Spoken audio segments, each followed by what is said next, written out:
obviously a lot of stuff that I encounter, you guys probably aren't going to, and even some of this stuff is probably not relevant to you. However, in the day and age that we live in, there's going to be times where maybe you're in downtown Denver and you're exposed to something, especially with kids. You want to make sure that you're aware so you can kind of protect them. So without further ado, maybe it'll work. Do I need to point it at it? There we go. Oh, perfect. So what is fentanyl, right? The fentanyl epidemic that's going on pretty much around the nation and in Colorado especially. Synthetic opioid, an opiate, right? So it's commonly used in medical practice or, painkiller, surgery, stuff like that to numb the pain. It's also a recreational drug that's huge right now. So the lethal dose, this is actually carfentanil. So that's like a concentrated, it's used for, I think it's elephant painkiller for like veterinary and stuff like that. And then there's the fentanyl, which that's the lethal dose right there. So very small amount. If you were to get it on your hands, it could absorb through your skin and then you potentially could overdose. We process a lot of it at the sheriff's office. We glove up, double glove, mask and all that stuff, and we actually don't test it. It's kind of hard to explain, but like a true narc is a laser tester that actually reads the substance without us actually have to open up the package. So a couple of guys at the jail have been exposed to it because it leaks in through there into the correction systems. They got sick. They got taken to the hospital. No one ever really have died from it that I know of in the law enforcement world, but we encounter tons of people overdosing every day. So common ways that they ingest it is smoking it off of foil. So if you're ever in downtown Denver, you'll see hundreds of people just sitting on the side of the sidewalk smoking it, just like this. The biggest issue with it is it's made by the cartels, right? So it's not like watched over in a lab or anything like that, how they make it. So the amount that they put into one pill, which is commonly how they make it, is unknown, right? So it could be a dud, like a firework, right? Light it, nothing goes off, and then you light it and all of a sudden a huge explosion. So there could be a lethal amount in there, and that's what the overdoses are usually from. They build a tolerance just like anything else. Like if you drink a bunch of coffee every day, you'll build a tolerance to the coffee. Same thing with the narcotics. Just another example of a lethal dose of fentanyl would be, most people are familiar with the morphine and heroin from movies and stuff like that. The fentanyl hit the scene 2019 when I started at the sheriff's office. It really wasn't a thing yet. They did PowerPoints on drugs at the academy. Fentanyl was never mentioned. There are guys that come into the jail, they know they're getting arrested and they have just patches. If you guys have ever seen, like, it's like a lidocaine patch, same thing. So they would have these patches all over them because they knew they were going to be incarcerated for a long time. So they got to get their fix. And kind of interesting when you're pulling up someone's shirt and you're like, what is all that? So yeah, times are changing. The way that they're getting it, like I said, through cartel gangs and stuff like that. Narcan. So this is how we combat it, right? Someone's in an overdose. Usually they'll start turning blue. They won't be able to breathe. And the lack of oxygen to the brain and the blood's not pumping to the brain, eventually they're going to die. Agonal breathing is what they call it. Sounds like someone's snoring, essentially. But that's what they look like. This creates a huge risk to the public because, you're driving on the highway and you start overdosing or whatever, then car accident. This is actually a car accident. I don't know which agency it is. I'm sure you could read it on the guy's badge there, but yeah. But they start turning blue and that agonal breathing, and then within minutes they're gonna be gone. And so the Narcan, oops, went too far, has that little plunger on it. I'm not suggesting that you guys all get one of these, but depends on where you work, right? If you're like working a school system or something like that, you should probably have one in your desk. You should probably have one on you. But you insert the little nozzle there, point it up into their nostril, and you depress the plunger, right? So this isn't going to harm you if you're not on a narcotic, right? So like you and I, if we spray it in the air, it's not going to hurt us. However, one or two of these, usually it takes two, they'll come back to life, essentially. No. The state issues these out to addicts. Yeah. Clean pipes, clean syringes, and Narcan. Yeah, you can get them. Walgreens. We actually have it at Calvary South Denver. We have it in cupboards because if you have a large group, you never know. Yeah. Yeah. So if you've got a large gathering of people, anything could happen. I agree. And that's the thing. Longmont is getting worse, right? I mean, when you guys see that the homeless population, and in my opinion, there's a difference between like a homeless vet, right? Somebody that's legitimately homeless, PTSD, can't get a job, and then someone who's addicted to drugs and refusing to get a job or get help. It's how do I say it without sounding jaded? Yeah, they're making a choice and they're living in addiction and in sin, right? We want to be able to help them. And so there is a potential that someone could come in here and want help and could potentially suffer from an overdose. Very unlikely, but Possible. But we've had a couple homeless people come in to the Mhm. service just in the last year. So it is a possibility. That's something we should think about. For medical kit, we have a first aid kit on top of the cabinet back there that has bandages, ointment, a couple of tourniquets, quick clot, stuff like that, so. good stuff to have. So, but yeah, we'll get some Narcan and stick Add it, yeah. Any kind of opiate overdose. So if someone's suffering from an overdose from methamphetamine or any other drug, it won't work. However, the telltale signs, right? They're turning blue, they can't breathe. If you can see their eyes, it'll be pinpoint. Like so acid, LSD, their eyes are gonna dilate, or marijuana. With opiates, it's gonna be indicative to be pinpoint. Like very, very tiny pupils. So it's tough to tell until something happens, right? Because a lot of these people, like a functioning alcoholic, same thing.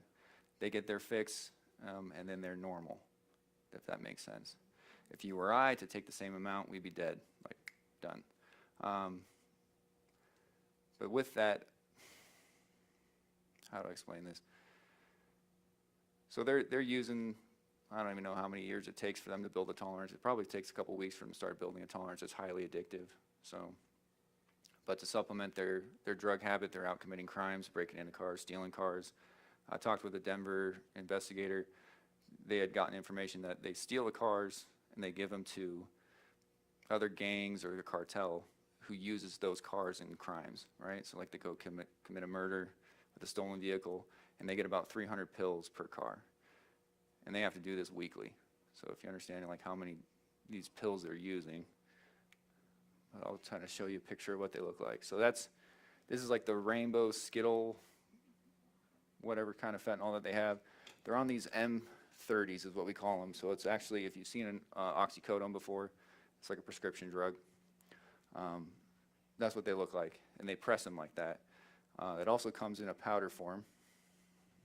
So if you see that rainbow colored powder, that's fentanyl powder. So they'll take the powder, they have pill presses, and they'll press them into pills. Why they do that? Maybe it's like to control the amount that they're putting into it in some way. Maybe it's easier to conceal, right? A pill, you stick it in your pocket, it's harder for someone to find it than a powder who spreads all over the place. They put the pills on the foil and they smoke it, and that's how they do it. And so that's, for your awareness, is to know, especially with the kids and stuff, it looks like candy, right? So don't let anyone pick up something that looks like that on the side of the road. The foil will have the burnt black substance on it. Just leave it alone. It does have trace amounts of fentanyl on it. So this is your authentic oxycodone M30 and the fake ones. They look the same. You can't tell the difference really. One will kill you, one won't. And so. And sometimes the fake oxycodone is laced with fentanyl. That's true. Yep. So. And Xanax, so they'll fake Xanax, they fake so many. Yeah, they can press them into whatever they want. Where do they get it from? China. Yes. They ship it in from China. They get a bulk amount of fentanyl, and then they cut it with usually acetaminophen, so Tylenol, and then they'll press it in these pills and sell it. Going price now, I mean, it varies, but usually the bigger amount you get about $1 to $2 a pill. So it's cheap. It's easier to get than heroin and all that other stuff. It's easier to ship across, but it's coming in like, I don't know, thousands and thousands. We do raids and we just get thousands and thousands of pills out of these places. Yeah, I know it, if you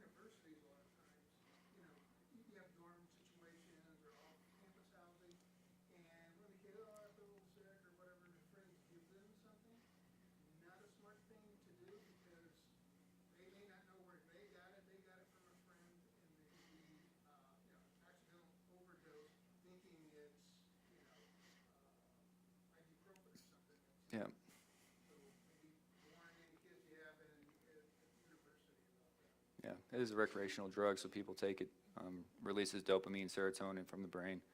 But yeah, that's the problem is you took one last week and it was fine. You take one next time and it's got twice the amount in it, right? And then you don't know what else they're mixing it with. It could be anything. So they don't care about people, right? They're about money, not about saving lives or making people survive. All right, so there's your auto theft guy.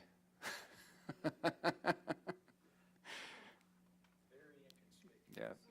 So I figured I'd let you guys know also, with the fentanyl and stuff, that's good awareness for you guys, but also keeping yourselves safe and keeping your property safe. They steal cars, like, it's just, we're top 10 in the nation for auto theft, Denver and Colorado. So they hollow out the door locks there, and that's how they get in, right? So how can you protect yourself against that? Don't buy a Hyundai or a Kia. No, but seriously, we had a guy, I think someone was actively stealing his car. We got there and they were already gone, but we went and talked to him and said, hey, somebody was trying to steal your car. He's like, yeah, it's been stolen like 5 times. So he sent it back to the Kia or Hyundai dealership, and they made it so that the door locks couldn't be hollowed out anymore and stolen in that fashion. They ended up just breaking out the window and getting it anyway. So, I mean, that's, they're committed, but it takes them about like 2 minutes. They'll take the drill bits and they'll just drill it out, and then that defeats the locking mechanism in the vehicle and get in. I mean, they steal them through Facebook Marketplace. So, hey, I want to buy the car. They meet up, and then they take it at gunpoint or whatever. So anybody's really susceptible to this stuff, but it's going on a lot. Probably not as much in Longmont, but where I work at, it's a daily thing. So. A little friend of mine, her BMW SUV was broken into twice, thank God, I guess the alarm was Mhm.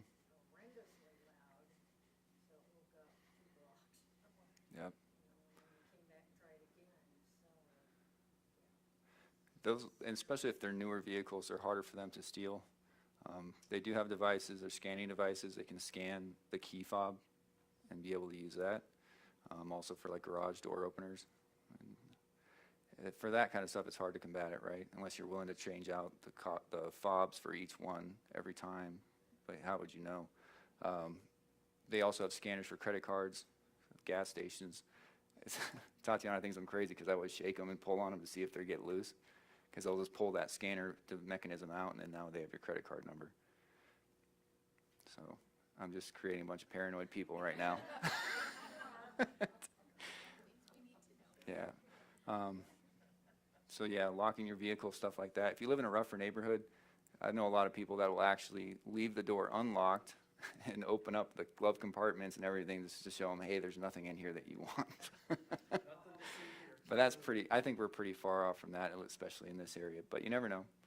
But yeah, that's pretty much everything I have to say about that. Do you guys have any questions about any of that stuff before I move on to the last slide? Okay. The Tren de Agua. You guys have seen them all over the news, right, on Aurora, breaking into apartments and stuff. I guess more than anything, it just kind of dispel any myths that you guys might be feeling about them. So they are a prison gang out of Venezuela. So they escaped from the prison, and they told them to go north, and so now here they are. They filtered in with a lot of other Venezuelans, normal, I guess, Venezuelans. It's hard to say, but we are a refuge state, and so we said, come on in. And now we kind of are dealing with the blowback from that decision. These are common tattoos that they have. Clocks with the roses in the eyes. Usually if they're like an active gang member, they're going to have the crowns on the shoulders, like this guy has on the stars. So I don't even know if he's actually Tren de Agua, because that's stuff you could look out for. Now, these are pretty bad dudes. They're into the usual things: murder, extortion, kidnapping, trafficking, humans and drugs. So this is a common thing, but the reason why we don't get a lot of calls about them are people are scared of them. So I guess. And they're not, you can't track them either. They're illegal, they're like ghosts, right? So they don't, if they commit a murder and they get a fingerprint or a DNA, it's not gonna come back to anything. Super scary, because you know, the bad guys are all out there, but at least we can trace it to them, and CSI can figure out who they are and all that, but not with these guys. So a lot of the victims the people that they victimize are usually other Venezuelans, because they think that law enforcement won't help them. So that's what you're seeing on those videos. They're breaking into vacant apartments, taking them over, and then charging rent for people to live there. So it doesn't really jive well with the complexes. However, the complexes are scared to call the law enforcement because they threaten them and stuff like that. So we encounter this all the time. We'll go into these apartments and they're actually partitioned off with shower curtains. So within this tiny apartment this is his living area, and their families too. So, and they're being charged, I don't know, $500 a month or something like that. How they make money, I don't know what they're doing. They sell like cheap cars on Facebook Marketplace sometimes. They'll fix them up and sell them, and that's how they make enough money to survive, I guess. And then the government gives them about $2,500 a month for food, and we give them free apartments too. So they'll be placed into an apartment. Tren de Agua will come in, take over the apartment, and then start charging rent for people who live there. Yeah. So is it more widespread than what we're seeing on the news, or is it less? It's mostly metro area, so low-income apartments in Denver and Aurora. Section 8 housing, right? So that's usually where they're targeting at. Less likely they're going to be down here, but, I mean, they're up in Johnstown, too. We've seen some stuff going on up there. They actually, the Ivy Crossings apartment complex, where one of the worst complexes that I work at, it's probably 95% Venezuelan right now. So it's a huge complex. It spreads over probably a mile or two. So yeah, and it's all Venezuelans. So yeah, the importance of deciding who you vote for, being aware, right? I always tell the kids and Tatiana that typically they're not going to try to victimize somebody that knows what's going on, right? If you got your head down all the time and you're acting like a victim, that's usually who they're going to prey on. But if you're looking around, you're aware of your surroundings, and they're not going to pick on you, right? And you guys are safe. I don't want to say that you guys are not safe. I don't want you to think that. But just to be aware, right? Knowledge is power. Tatiana, that night at the youth fellowship, she was talking about they're putting some fentanyl powder on bills, money, and rolling it up and putting it down, and people reach for it, pick up pieces, they get a lethal overdose of fentanyl, or spread it on a grocery cart handle. Is there other ways that they're also doing that? Yeah, I mean, Why would they do that? Are they just trying to serve the general population? Or- yeah, I would say that there's some people out there that are pretty evil that do stuff like that. It's not as common, right, because it's money to them, but it is like they do like all sorts of weird stuff, like the pipe bombs that they were putting out, and they were trying to blow up like I think it was the light rail station over there, 9 Mile, Peoria and Parker. So I don't think they ever went off. I think they just found them, but they linked it back to a couple of it. And that wasn't like a Venezuelan. It was like another terrorist attack. But I don't know. Can't really explain that one, but it does happen. She talked about the water bottles that they're filling with the chemicals that explode. I think that's mostly kids, and they're trying to blow up like mailboxes and stuff. But every now and then, someone might pick it up and then lose a hand. So it's just something to be aware of. So basically, don't pick up stuff just laying around. I wouldn't. I always tell the kids that too. I was like, just leave that on the ground. Don't touch it. Yeah. Our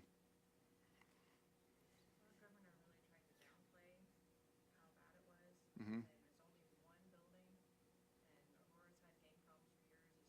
This is just one more little bit, but overall crime rates are down. So it's not just one building. But No. I don't see it being as pervasive as maybe some people fear either. Well, he's probably wanting to make everyone feel at ease, but that's not truth. I mean, probably at least 4 or 5 complexes just in my area. My tiny little Dayton Triangle area is predominantly Venezuelan. We had a murder last week that was Venezuelan, Tren de Agua related. Shootings at least weekly. So I would say that's not true. But I talk with like the guys all the time, like that have been there for about 20 years, and they would say that critical incidents would happen maybe once a year, twice a year, something like that. Now it's just like monthly. So it's increasing. So if you got a concealed carry, not a bad idea to start doing that. And then also know when and why you can use it, so. If you have questions on that, see Perry. He's certified in that. Yeah. Does police know what's going on? I mean, he lives in a gated community. I'm sure he's aware of some of what's going on, right? But if you see it firsthand, that's when it becomes more real, right? You should offer him a ride along. I think I think we were going to try to figure that out. Yeah. Yeah. Yeah. I don't want you guys to be freaked out or anything like that, but if you know what to look out for, then you can keep yourselves and your family safe. And especially if you got kids, older kids, you know, they're moving into these areas and cheap housing. It's a good thing to be aware of. Yeah. What's the significance of the train? Because that's in Spanish, it's like the water train or something like that, Tren de Agua. Yeah. In Spanish, it's the ferrocarril, the train. And Venezuela, just even a generation ago, was the richest country in South America. It goes from the richest country to the poorest country in a generation because of socialism. Mm-hmm. So, it's bad. So I have a question, kind of between Bjorn and Gino, because Gino, you were helping as a chaplain and Yeah, been, I'm with the Arapahoe County Sheriff's Okay. Department and a number of so law enforcement agencies. how would you just, have you seen, you probably have, but I'm just kind of prompting the question here, a big change since you were on the chaplaincy with Arapahoe versus maybe what Bjorn's seeing now? Oh, yeah, I mean, I started working with the Arapahoe County Sheriff's Department 30 years ago. So, yeah, a lot has changed in 30 years. And it's interesting. It's hard to describe the Venezuelan gangs because they're in a group all their own. They're, you know, we know that fentanyl is fabricated in China, sent to the cartels in Mexico, and then brought across the border. So there were a lot more things in place, and so fentanyl is a recent phenomenon. I mean, but there's always been heroin, there's always been amphetamines, there's always been drugs. But even with gangs, there used to be boundaries. There were certain things that you could and couldn't do. But with the Venezuelan gang, no boundaries. I would agree with that. No boundaries. No boundaries with respect to There's nothing everything? they won't do to get their way. In other words, dare we use the word, there were certain kinds of restraints, even with certain gangs, that you don't do certain things. There were certain prohibitions. You know, you don't hurt people's family or mother. You know, when I first started, they would have me wear a priest collar. Not because they were religious, but they just thought it was bad luck to kill a priest. So it was gang level conscience? It isn't like we're opposed to killing, but it's just bad luck to kill a priest. Yeah, I would say that's I with mean, like it's the just crazy. MS-13. So they had their stuff. own warped sense of conscience. Yeah.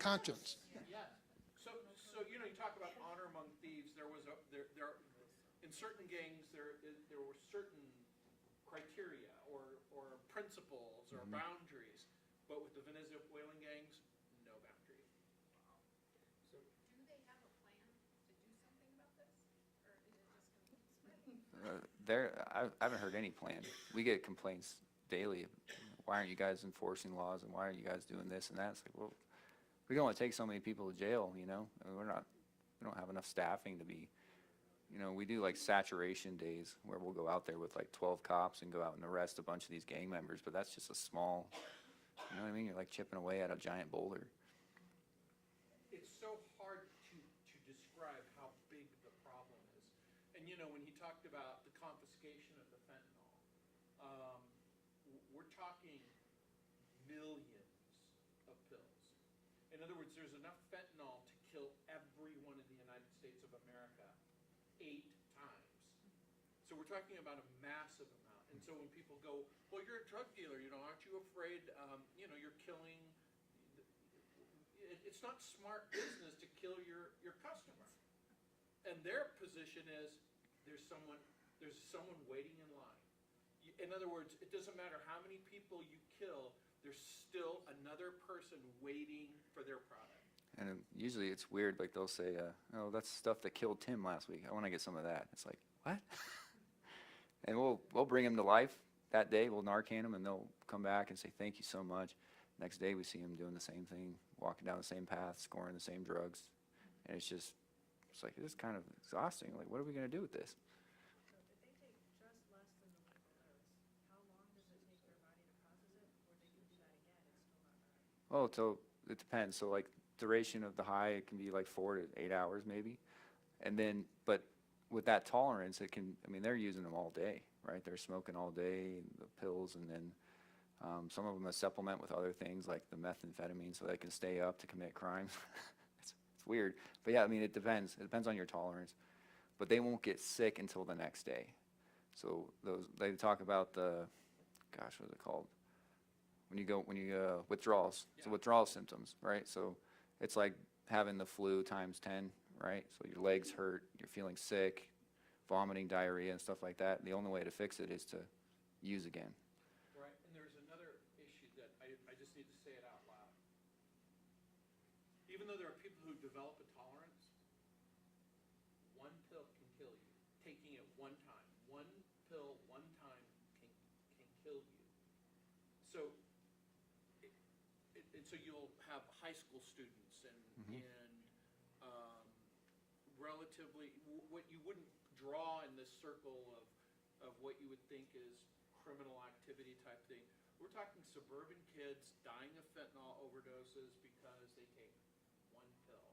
It used to be, we talked about, it's like playing Russian roulette where you put one round in the chamber, you spin the chamber, and there's a 20% chance you're going to die.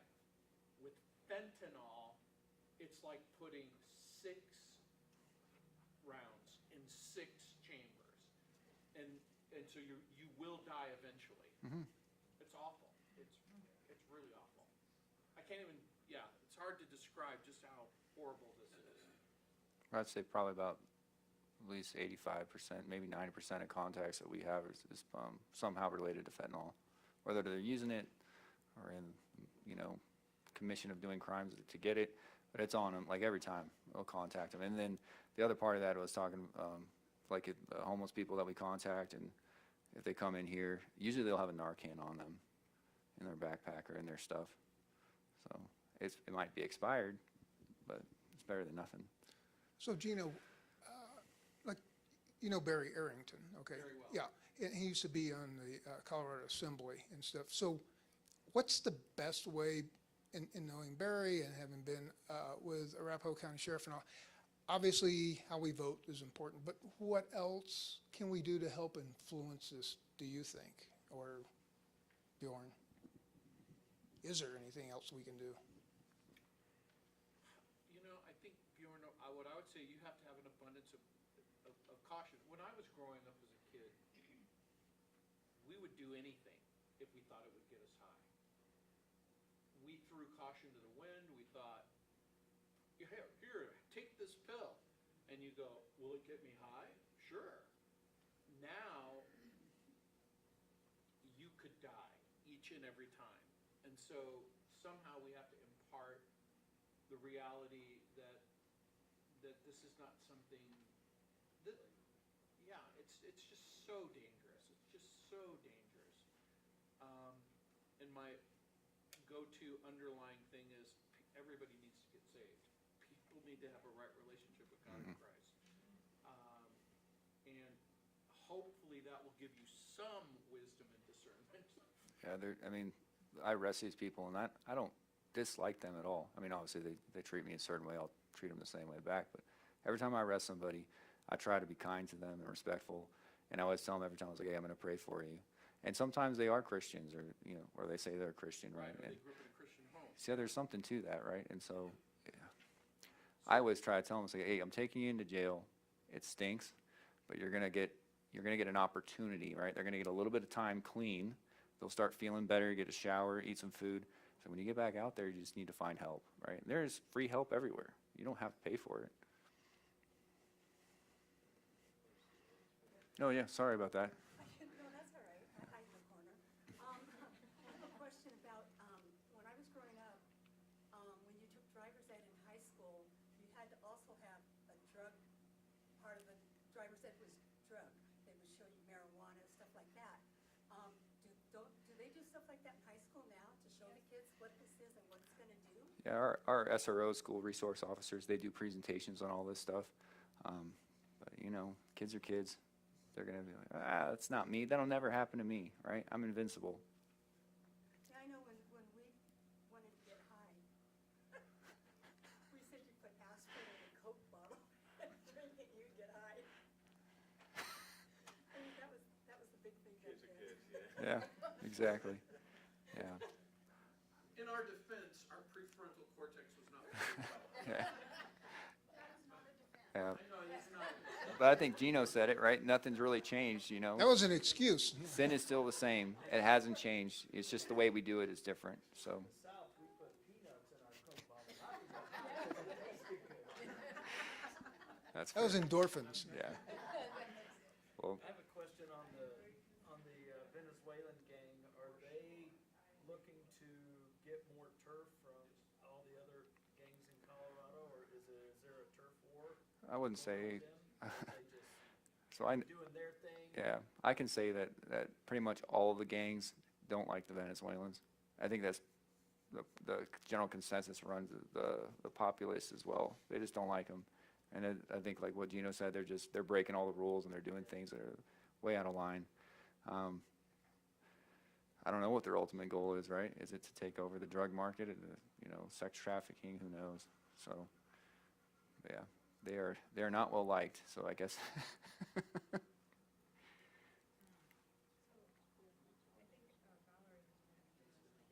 are you trying to do in terms of, like, are you trying to get the apartments back so that the people who actually Mhm. own the place or rent the place can live there? Yep. So zero tolerance. Or is it just that you'll just move them somewhere else and they'll just keep going? For us, we just arrest everyone we can. You know, no license, no registration, no insurance. Oh, going to jail. Yep. So stuff that our policy doesn't say we should be arresting people for that stuff. Only certain circumstances, but they said zero tolerance. So anytime we can, and we'll tow their cars.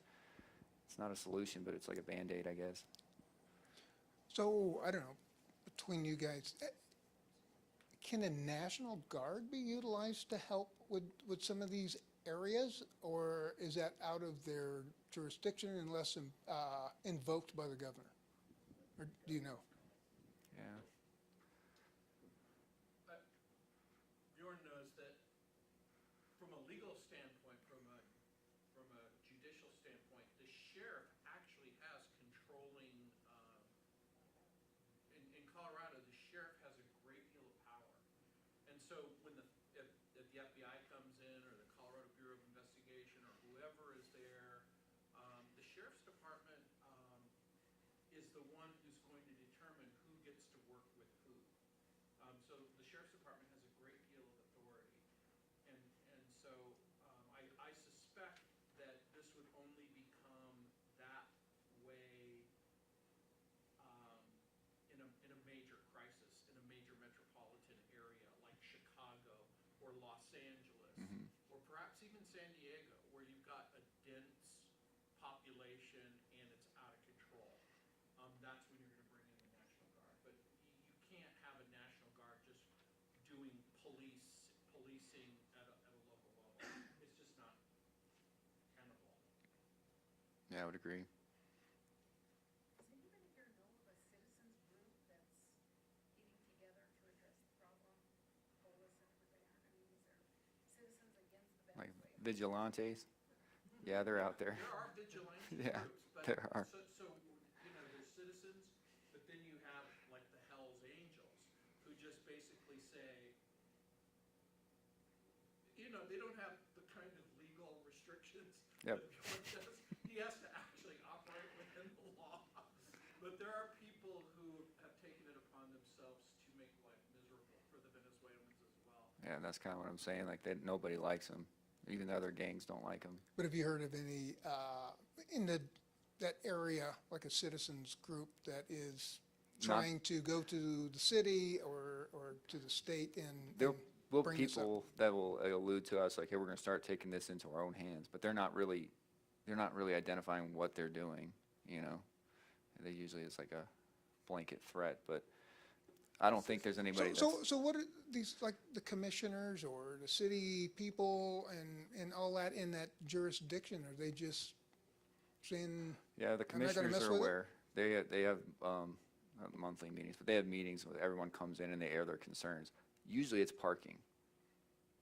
That there's too much of these, like, broke-down vehicles that the Venezuelans are working on.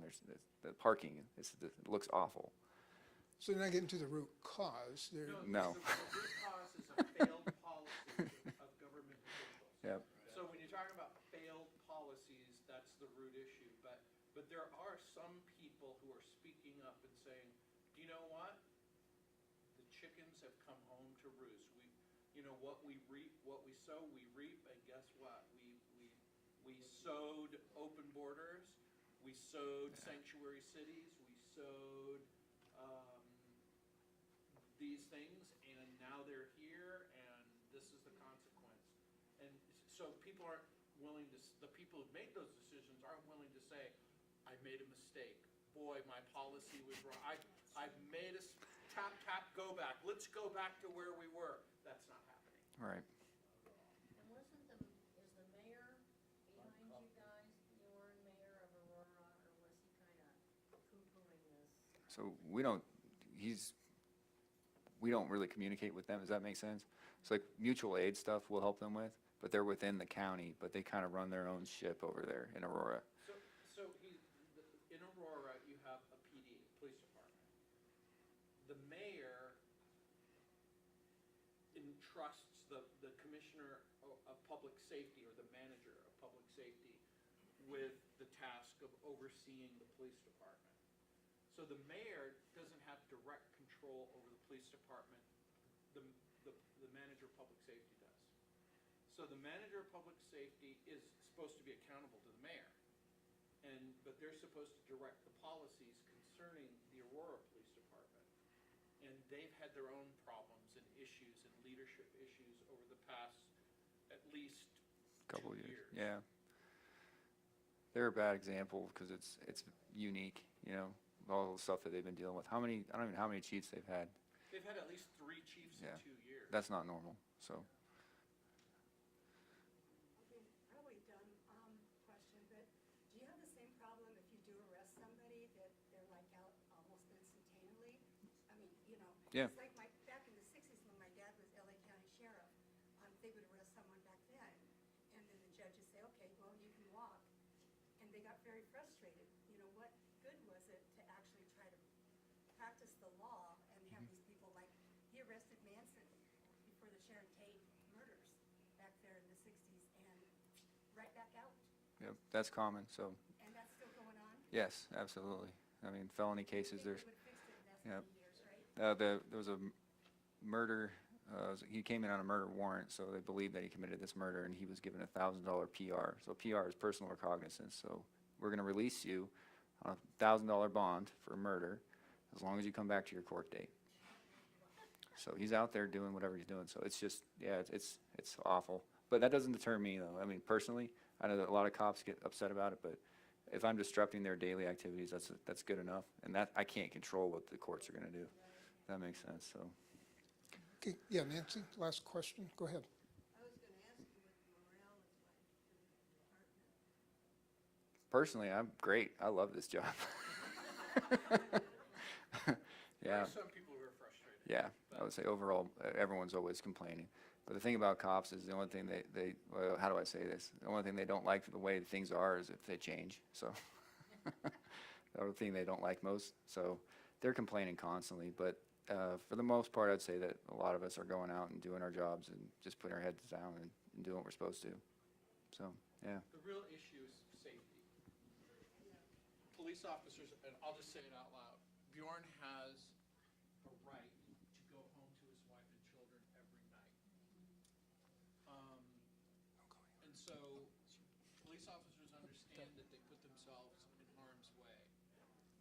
But the truth is that, again, you don't want to take an unnecessary risk. I want him to go home every single night to his wife. I want every police officer to go home every single night to their family. And so, sometimes you have to make smart decisions about what to do or what not to do in any given situation. Every encounter cannot be a lethal encounter. I was thinking about this when I was watching The Rifleman. I asked Siri, how many people did The Rifleman kill over the course of 5 seasons? How many people did Matt Dillon kill in Gunsmoke? He killed 450 people. Now, if a sheriff kills 450 people, he's probably not going to have his job. So, Yeah, there's a Denver, yeah. The Lone Ranger never killed a soul. He wounded them in the hand, and they were in a sling afterwards, and he beat them up in the fight. The Lone Ranger never killed anybody in any episode, because we grew up in a different era. Right. When the Lone Ranger couldn't kill people. Like you're saying, nowadays, if you're in like two OISs, 2 officer-involved shootings, they're probably gonna take you off the street, even if they're good shoots. It's just, So good segue, Gino. I'm going to pray for you, Bjorn, since you're out there every day in this situation. So even though you enjoy it, so let's pray. Heavenly Father, first off, we want to pray for our nation, Lord, especially with the election coming up here in about 30 days. Lord, first, protect all of those candidates, especially former President Trump. And Lord, we pray for safe and what I'm going to call clean elections, and that there wouldn't be any kind of disruptions or anything. And Lord, we thank you that Bjorn is out there protecting us. Lord, we pray for his safety daily. As Gino said, we want him coming home to Tatiana every evening. So Lord, give him that spiritual wisdom on what to do and what not to do, and within his bounds to back off if needed. So protect him, Lord. Put your angels round about him so that he is protected. We thank you for his dedication as being a police officer and helping protect us, and his dedication in helping us here at Grace Bible Church. So Lord, we thank you and ask these things in your holy name. Amen. Okay, take about 10 minutes. Hey, thank you, Bjorn.